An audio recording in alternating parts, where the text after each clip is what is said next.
Welcome to A Slob Comes Clean, the podcast. I am Dana K. White. I share my personal deslobification process. As I figure out ways to keep my own home under control, I share the truth about cleaning and organizing strategies that actually work in real life for real people, people who don't love cleaning and organizing. Thanks for joining me today. This is podcast number 353, and I think I'm going to call it Talking About Toys or something like that. Maybe it's something like Trending Toward Minimalism with Toys, or The Truth About Toys, or good luck, Rachel, figuring out what I'm going to call this one. Okay, so I am talking with my friend Dawn. She is the YouTuber at The Minimal Mom. She is also one of my partners in the Take Your House Back course that we have. And she's got younger kids than I do. Her youngest is 8, so even still, not little bitty kids anymore. But when she started her journey toward minimalism, which y'all know I'm not a minimalist, right? Okay, in case you're just finding your way here. But Dawn is, and she loves minimalism. It has really been very helpful for her. And she started her journey when she had 4 kids under the age of 4 and under, something like that. She talks about it in this interview that we do. And so as we were getting closer to time to be talking about, toys and gifts and gift giving and all that, I thought I'm going to have her come on because she is in the thick of it. And the thing that I love about Dawn, and I say this in the course of the interview as well, the thing I love about her is she is so, she reads and she researches and she finds, this scientific backup to, how it is that it affects kids to have too much stuff and how it positively affects them to have less stuff. And anyway, so I find that interesting. I find that fascinating, honestly. And I love that Dawn is so good at that kind of stuff. So I have her on. We talk about just toys in general, like what she did when she was first getting started at the point where she was completely overwhelmed in her home and was like, something has to change, what the effects of that was, where they are now on that, how she gives gifts, how she approaches her kids getting gifts and, family members and all that kind of stuff. We talk about toy rotation and how we both feel about that. Y'all know how I feel about it, right? But we talk about that. Anyway, so we go into this. So I think it's, yes, it's going to be helpful for people with kids, but I also think it's something to think about if you buy gifts for kids, right? Like if you have children on your Christmas shopping list, these are things to be considering, not for you to go in and tell the mom of the kids who you're buying gifts for that they should do things differently. I'm just saying, as you are buying gifts, these are things that can kind of shape your perspective on that. And honestly, it all applies, right? Like, the way it affects kids emotionally and all that kind of stuff, it affects me too. Like just having less stuff, having less to deal with, being able to exercise my creativity, all that kind of stuff. So I think that you're going to enjoy this episode. And before we get into that, I do just want to make sure that you also know that I'm launching my certification soon, right? Like, here we go, y'all. I am planning, and I say planning because who knows what's going to happen. But the plan is to open pre-orders for the training course for decluttering coaches on Monday of Thanksgiving week. That is Monday the 21st, I believe. Okay, check your calendars. And so if you want to make sure that you are on the email list to find out about that, I'm going to send it to my whole newsletter in general, but I will send the detailed information to people who are on this list. You can go to aslobcomesclean.com/certification, and that will let you sign up for that list. Okay. You can also just go to my website and click on decluttering certification, the tab there, and it'll take you there to sign up for that. But the way that's going to work is there's going to be a training course. And then after you have completed the course successfully, you can then choose to be certified. So that is an additional cost. So, all right. I keep saying so, but there we go. Just wanted to make sure you know about that is coming up. So if that's something that you're interested in, maybe you can say, I this is what I want for my Christmas. I don't know. Who knows? So, but let's get to the conversation with Dawn. Here you go.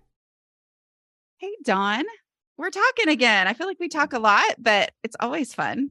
Yeah, I'm so glad to be here. Thank you. Yeah.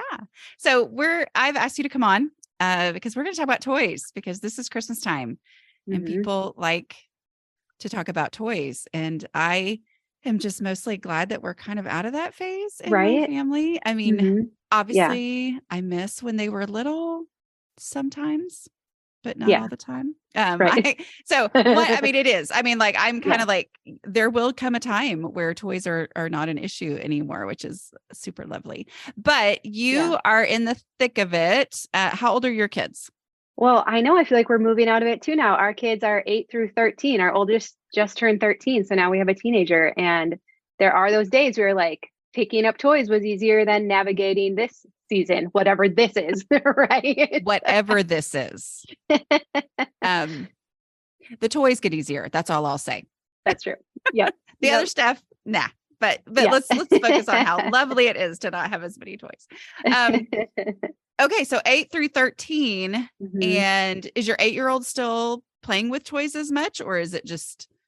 Yeah, I would say both. That stage. Yeah, I think our 8 and 9-year-old, they play definitely a lot with Legos. They're really into building things. They still love just making stuff out of cardboard and masking tape.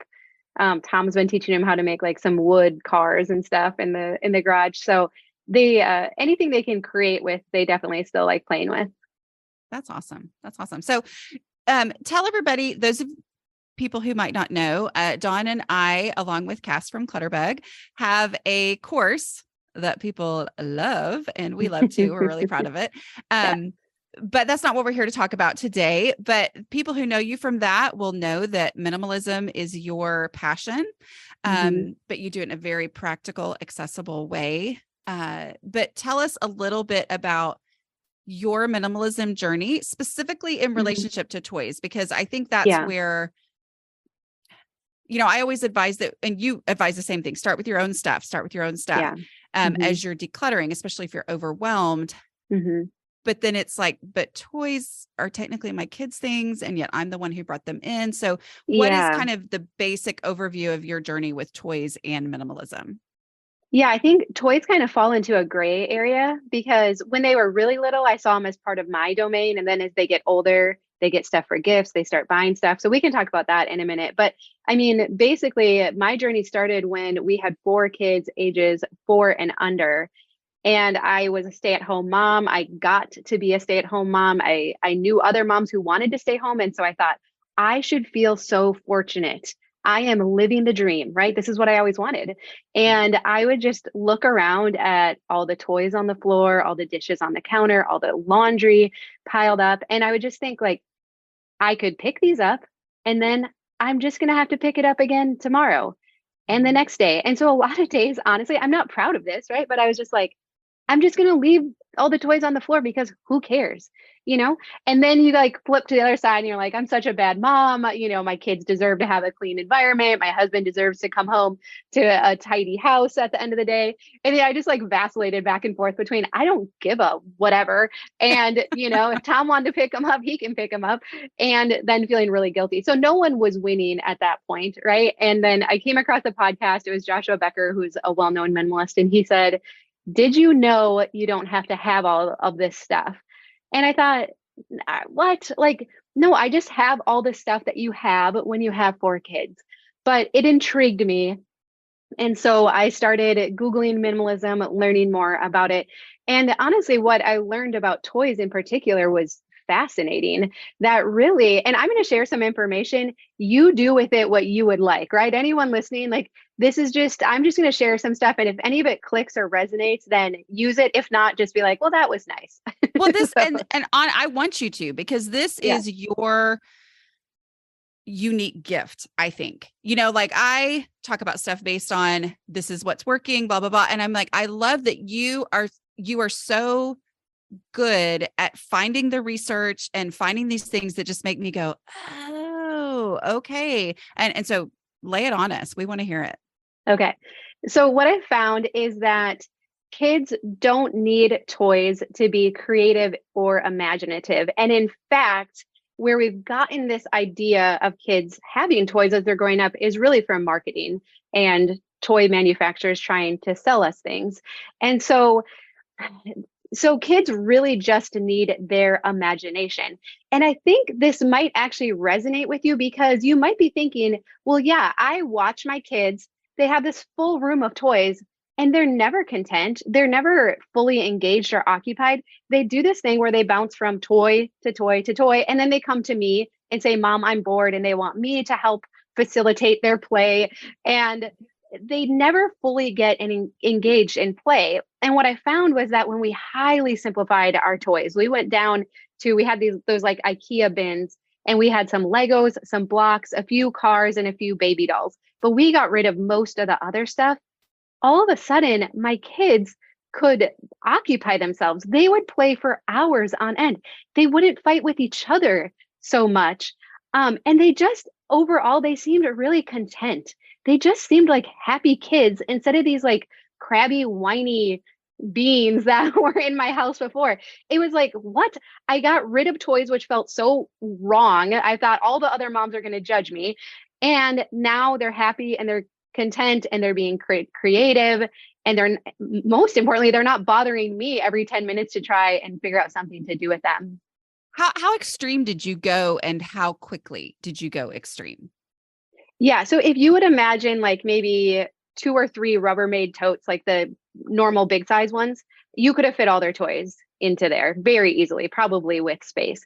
And now here's what I did: it as an experiment because I just wanted to see. I was so tired of toys, and we had a move coming up where we were going to be selling our townhouse. So it was like, here's the time, right? And so Tom actually took the kids away for the morning and I packed everything up. Now, I didn't donate it right away because, again, I just wanted to test this out. I didn't know for sure if it was going to work.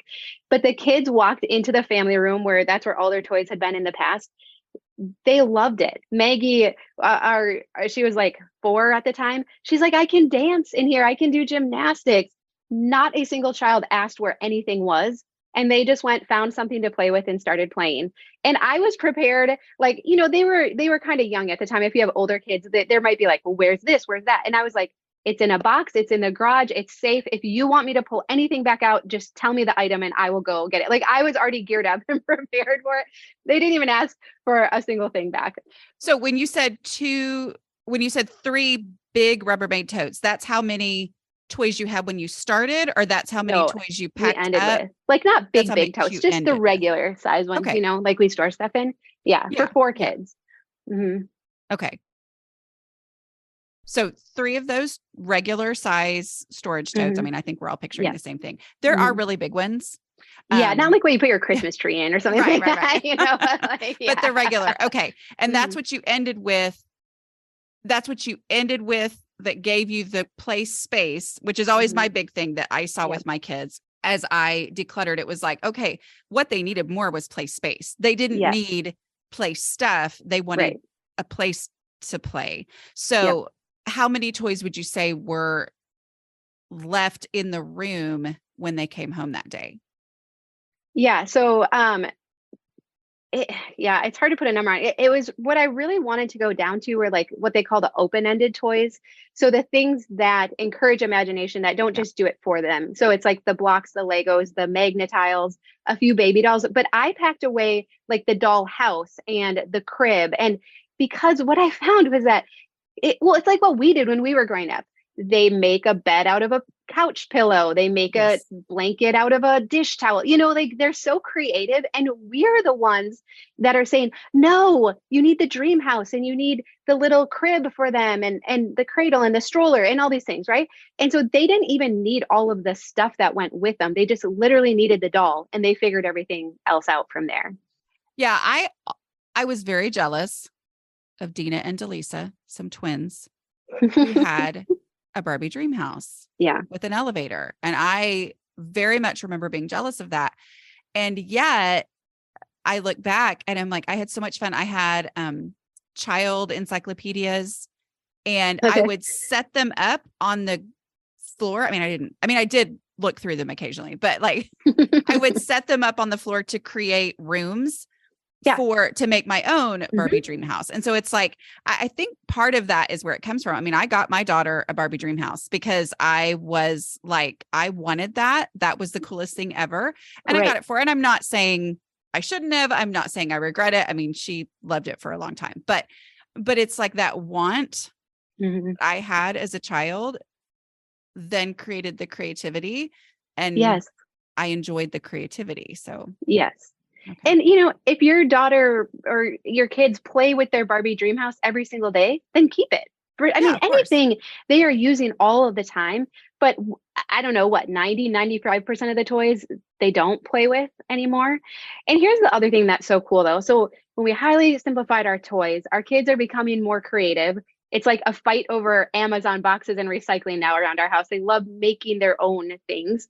But what's so cool about this is that now we've cultivated their imagination, and this goes with them wherever we go. So if we're in the car for a long time, if we're at the dentist office, if we're on an airplane or in a restaurant, people are always coming up and they're like, your kids are so well behaved at restaurants. And I'm like, I don't even want to take any credit for it, because it's like we've just let them use their imagination, right? And so they're able to use the things that are around them to occupy themselves. And again, they're happier and we're happier too. It's like this beautiful win-win situation. So let's talk about the holidays. Like, I mean, how did that go? Like, what time of year was it that when you had this big purge that you did?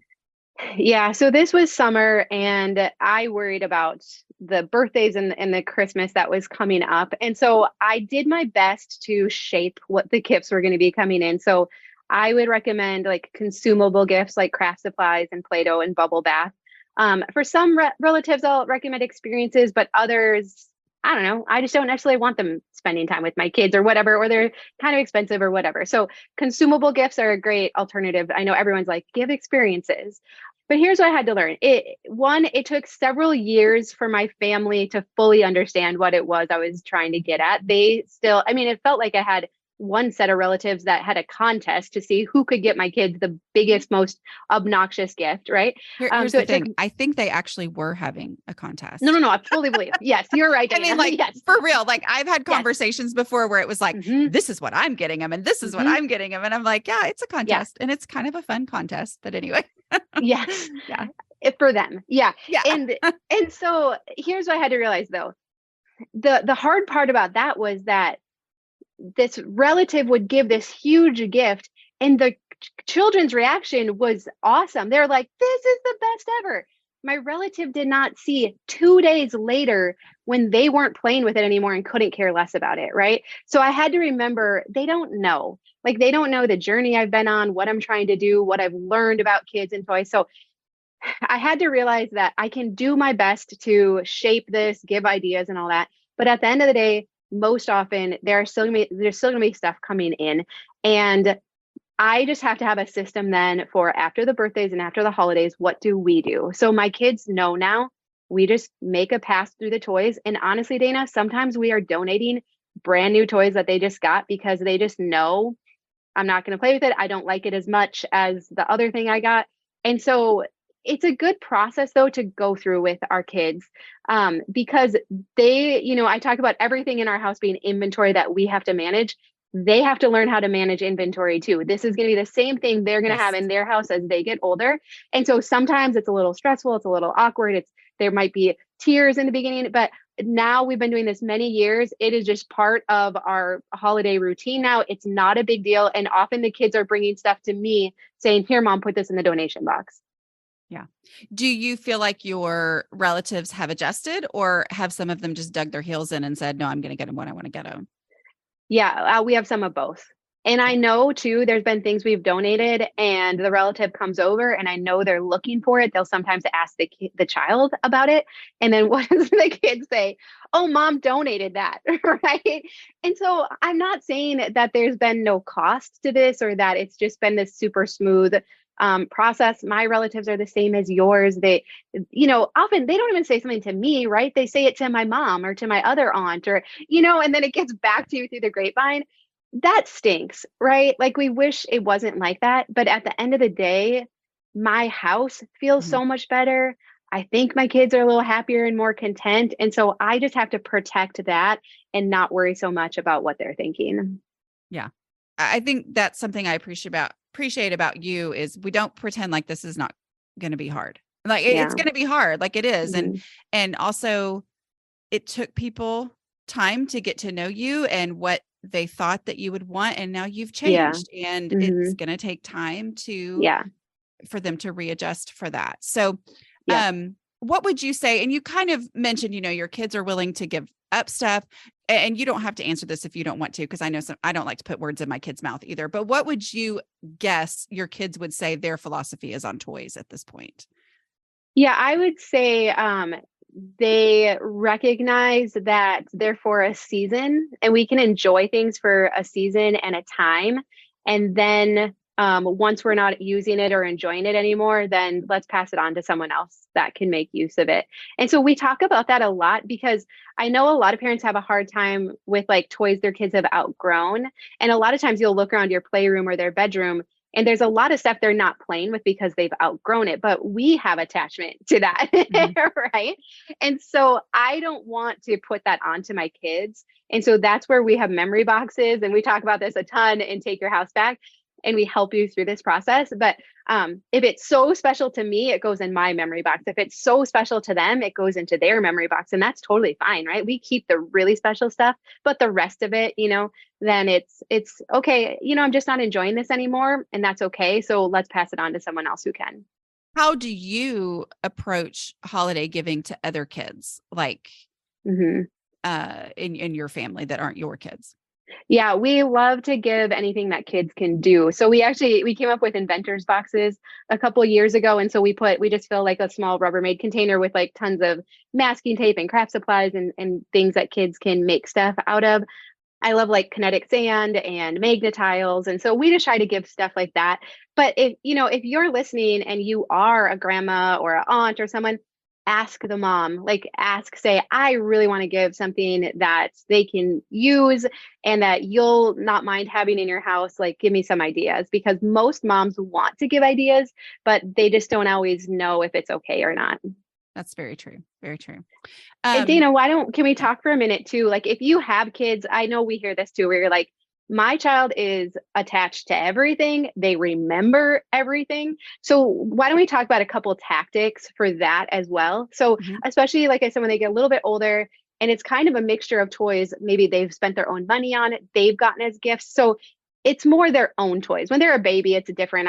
We can donate stuff, but when it's more their own stuff, I love to give a child a cardboard box and say, if you fill this up, I'll give you $5. And what this is, it's some people are like, are you bribing your kids? And I'm like, I like to think of it as a value exchange. Like, I'm simply telling them what's worth more to you right now, $5 or those toys that are just laying on the floor in your bedroom. And I've never had a child turn me down. I hear from other moms that this works really well. And so you just say, here's a box. I'll give you $5 for it. Another thing too is just to use a time will tell bin. So this is what I did with our toys, right? I boxed them up. I set them aside to see if anyone would miss them. And so before the holidays now, it's a great time to tell your kids, you know what? We need to make room for the new toys and gifts that are going to come in over the holidays. So I'm challenging you each to fill up one box or two boxes with toys. We're just going to pack them away and see if we miss any of them, or if you want to pull them back out, after Christmas, you're welcome to do so. But it's a way to like time test it, right? To see if anyone actually misses it. Do you put that was on my list of things I wanted to talk about. So do you put a time limit on how long you keep those time will tell boxes, and how do you remember that they exist? I don't do time will tell boxes because I don't do well with time. Yes. And so it's like, to me, that's just kind of a put it off thing. But sure. Yeah. I do think there's value in that, especially as you're in this beginning phase of trying to break through intense attachment. So what do you do practically with those time will tell boxes to make sure that they don't turn into just random things sitting in your garage? Yeah. So we label them. And I put time will tell, I put what the contents are, I put the date, and then I put donate after this date. So if I have not gone into that box, I want it to be fully donatable, right? I don't want to have to look back in it. There's interesting research that shows like if you touch an item again, even after you've time tested or separated yourself, it creates a connection with it. And that's where we go, oh no, but should I donate it or not? Right. So you don't even want to, if at all possible, you don't want to look in the box again. You want to trust anything went in there can be donated. If that date has passed, you load up the whole box and don't pack them too far out of sight or away. Like don't put it in the back of your attic or your basement. Like put it somewhere where it's still fairly visible, so that you remember then. I tell you what, your kids will not remember. As soon as Right. the stuff goes in there, they're over it. They're on to the new things and then next things. Well, But and I just in think, case, like just in case you have that child that does, like it's there and it's safe and you're building that trust with them. well, and I like what you just said, like if you have the child that does, and I think that that is, especially those who have a lot of attachment, a lot of, Yep. you know, intense feelings toward things. It is something where it allows you to say, let's see. Like, Mm-hmm. I am not Yep. gonna, because I feel like so many times when you're dealing with other people, especially with your children, the idea is Mm-hmm. that we need to get on the same page now before we actually take any kind of physical action, right? Yeah, right, right. And so instead, it's like, this is a physical action that we can take to Mm-hmm. then lead us through the process of getting on the same page, right? Yes, I love that. So, Mm-hmm. so here's what we can do now. We can do this. I'm going to label it. I love what you said, because that's basically the same thing as a donatable donate box. It's like, Yeah. I'm doing a donatable donate box with toys. I'm going to label it and say, this is the date that it can be donated. Mm-hmm. And because so many kids, this is what I had to realize with my kids. I wanted to think that they would react in a certain way, like, okay, the research says, but surely my kids are different, because this is my lived experience. And what do the researchers know and all that, that's the kind Yeah, of stuff that would run through my head. Right. totally. And it's like, they don't know how they're going to react to open play space. Like Yeah. they don't know how they're going to react to not having a Barbie dream house and instead Mm-hmm. creating some sort of a Barbie house, with Yeah. other type of Mm-hmm. stuff. And so it's like, if we're going to have that conversation first of, no, you're going to be so much happier when you don't have this Barbie dream house. They have no Yep. frame of reference for that. And in Yes, their that's good. minds, they think you're crazy or like, Yes. or You're right.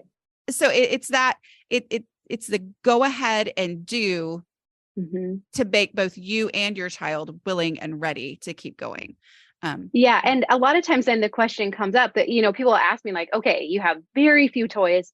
What happens when your kids go to other people's houses and they see, and we've experienced that completely, right? And they go and they're like, Mom, you should have seen the dollhouse. Like, oh my goodness. And what is my initial reaction? Oh my goodness, I am such a bad mom. I need to get them the dolls. Like, what am I doing? Look how happy they are. And what I realized after a little while is like, they weren't necessarily coming home and saying, Mom, I want that. They were just telling me what they observed. And I know I have to be like, no, like I love how our house operates and functions now. And so, but then we talk about it and we'll be like, wasn't that so fun that you could go to their house and play with that? I hope you can go over again and do that. That is so fun. And so we can talk about it. We can acknowledge it. We can acknowledge it, even if they do suggest that they want that. Well, okay, let's put it on a list and let's really think about it. And maybe for your birthday or Christmas, if that's something by then you still really want, then absolutely we could totally talk about having one of those too. So we just talk about it, normalize it, and we're never making it like, oh, you're wrong because you want those big cool toys. Every child is still absolutely going to think they want those things. Yeah. That makes me think about, I'm trying to remember his name. Is it Kevin Lehman? Because that could be like some other person or whatever, but it's like a parenting person. That could be the guy on Shark Tank. I don't know. Anyway, it wasn't the guy on Shark Tank, but it was some kind of a parenting type thing.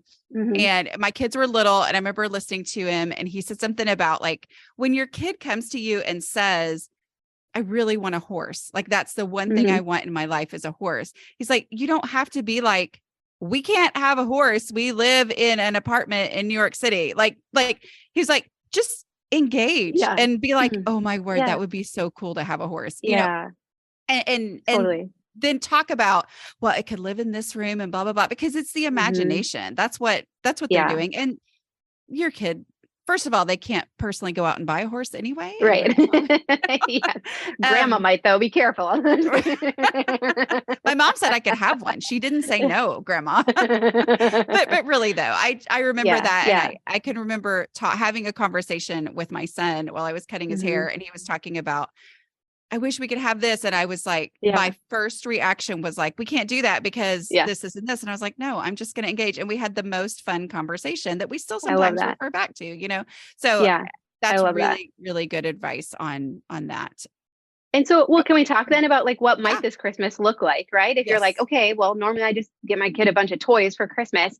I feel like, you know, with the price of groceries and gas and everything going up, I feel like this Christmas, especially, we have to kind of pick and choose, like, what is most important to us? Like, what are going to be our things this Christmas? And I just really want to encourage you to do activities with your kids, spend time with them, like have phones down and spend time. Like the research now shows like our kids are drowning in stuff. And what they really want is time with us, time with extended family, time with us.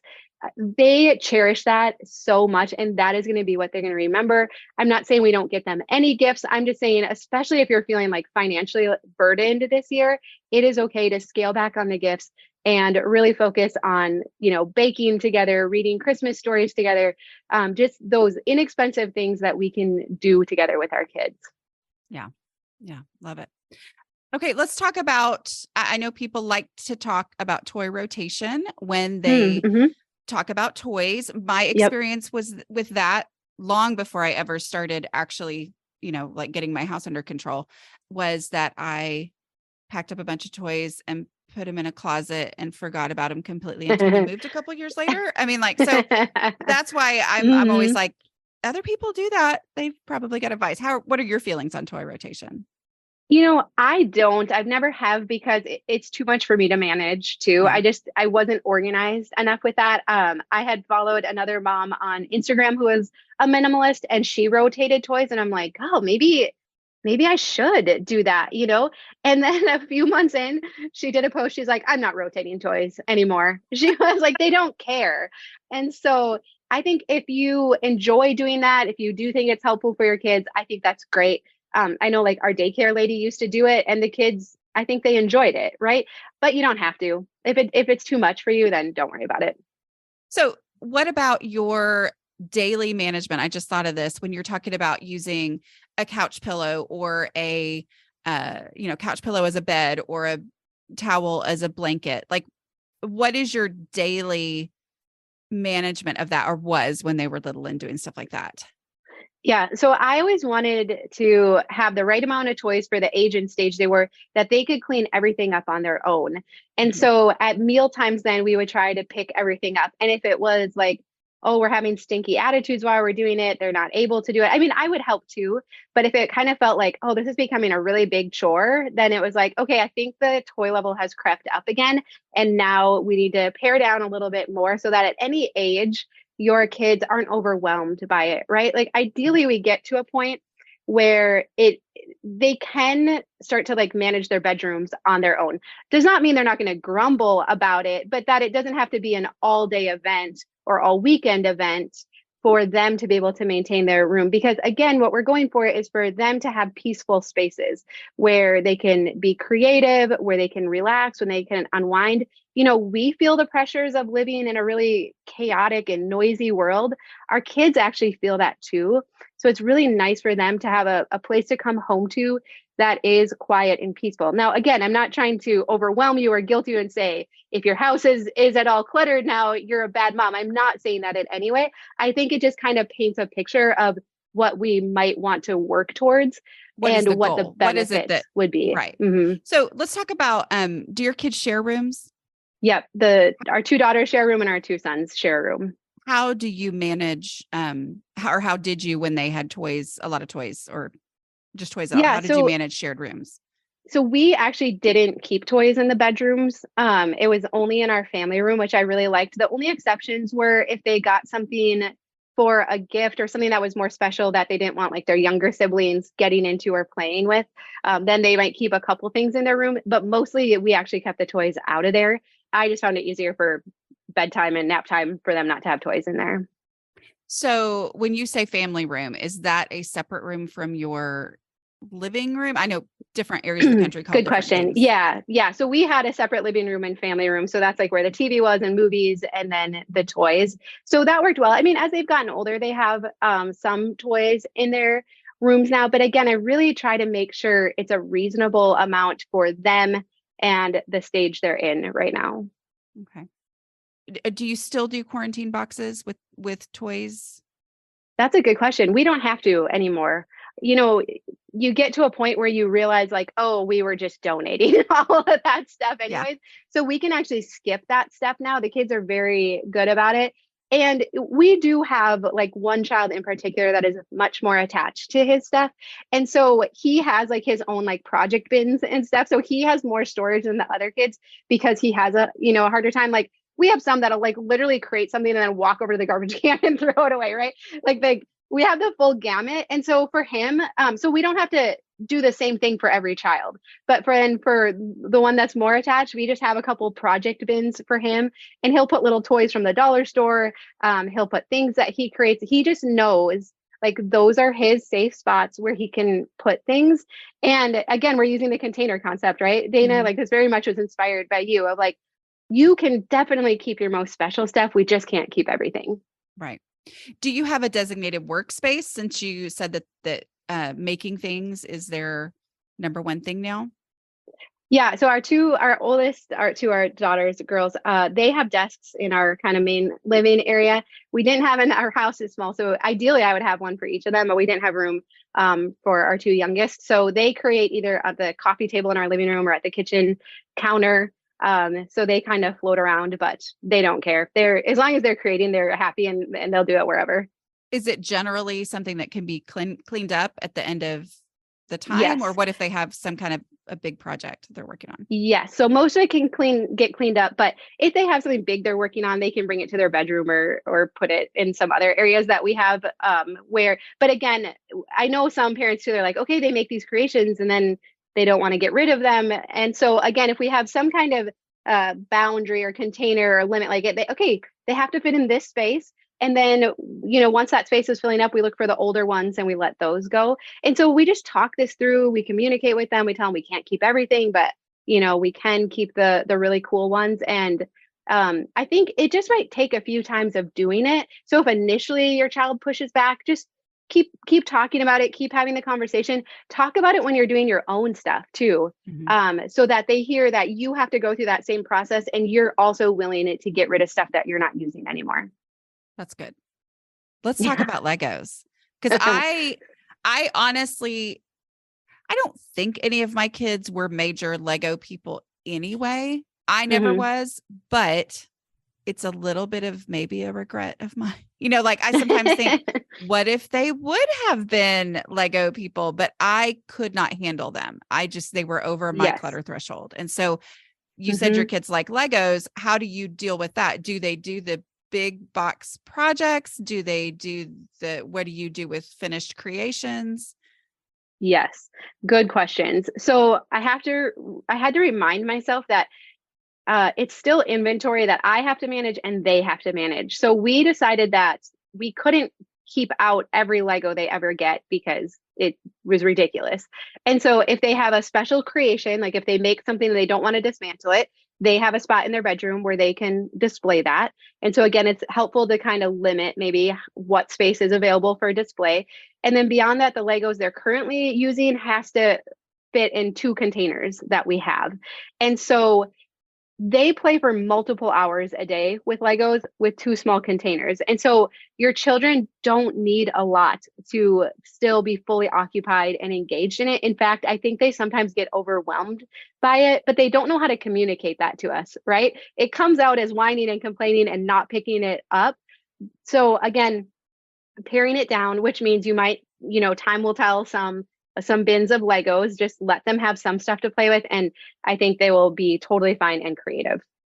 So do they do the big projects? I mean, like I'm picturing Hogwarts, like Hmm. my eyes light up when I see that and I'm like, that's so cool. And then I think, no, it's Legos. You have to put it together and then you have to It's have a a fun liability. place to put it. Yeah. And yeah.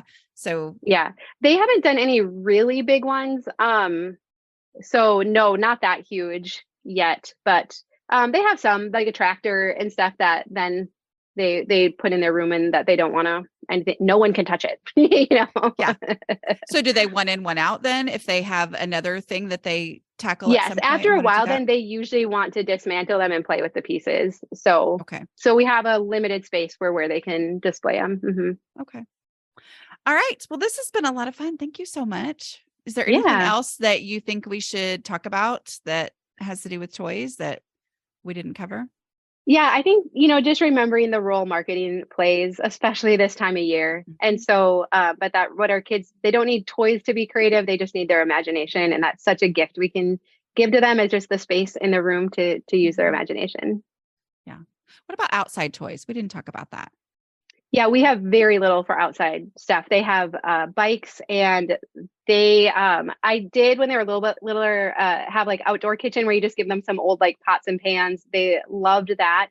The trampoline has been huge for our kids. Don't get a rainbow play system, just get a trampoline. I can't believe a basic swing set and a sandbox are great. You don't need the whole rainbow play system. Kids never play on them. I don't know why. So, Yeah. but very simple stuff outside too.